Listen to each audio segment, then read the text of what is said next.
Et pour terminer, à l'urgence, parce que sans urgence, les gens ne vont jamais passer à l'action. Il y a 3 types d'urgence et je vais vous les montrer à la fin de cette vidéo.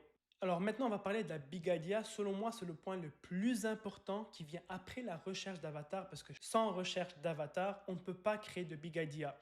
Et ça, c'est Eugene Schwartz qui l'a dit. Une big idea est trouvée à partir de la recherche de l'avatar, en comprenant les désirs, les frustrations, les peurs, les croyances internes, les peurs internes et externes. C'est ça qui va nous permettre de trouver une bonne big idea et aussi comprendre le niveau de sophistication et l'état de conscience du prospect.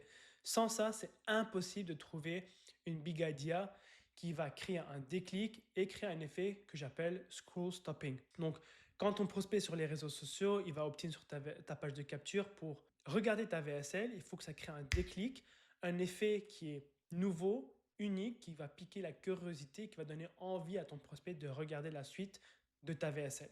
Donc, les critères pour une bonne big idea, c'est il faut que ça soit unique, il faut que ça soit nouveau, because old news don't sell, tout ce qui est nouveau vend. Et ça, c'est prouvé à travers le temps.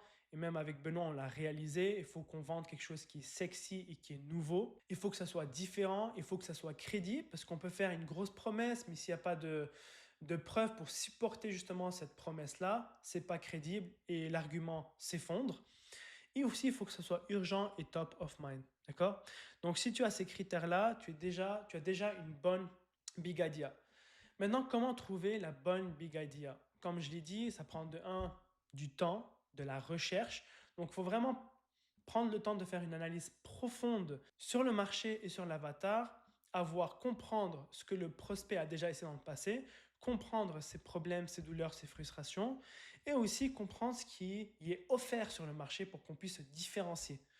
Donc c'est à partir de ça qu'on va créer une big idea ou une idée centrale qui est complètement différente. Donc si tu veux, ton idée, ça va être la big idea, ça va être l'idée centrale de ta VSL et tous les arguments dans ta VSL vont venir supporter cette idée-là. Ok? Ensuite, trouver le mécanisme de différenciation, donc le mécanisme unique du problème et trouver le mécanisme unique de la solution. Donc, à partir de ces 3 critères-là, ou bien de ces 3 points-là, on pourra trouver la bonne big idea. Pour simplifier, une big idea, c'est tout simplement plusieurs angles différents que tu vas utiliser.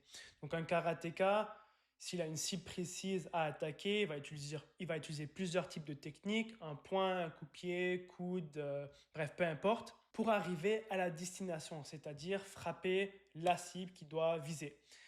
Et la big idea, c'est exactement la même chose. Ça va être plusieurs angles différents que tu vas utiliser pour avoir une VSL qui convertit le mieux. Eh bien, la big idea, c'est exactement la même chose. Donc, tu vas trouver plusieurs angles différents qui ont plus ou moins le même objectif, mais une d'entre elles va avoir un impact qui est beaucoup plus élevé sur le taux de conversion de ta VSL.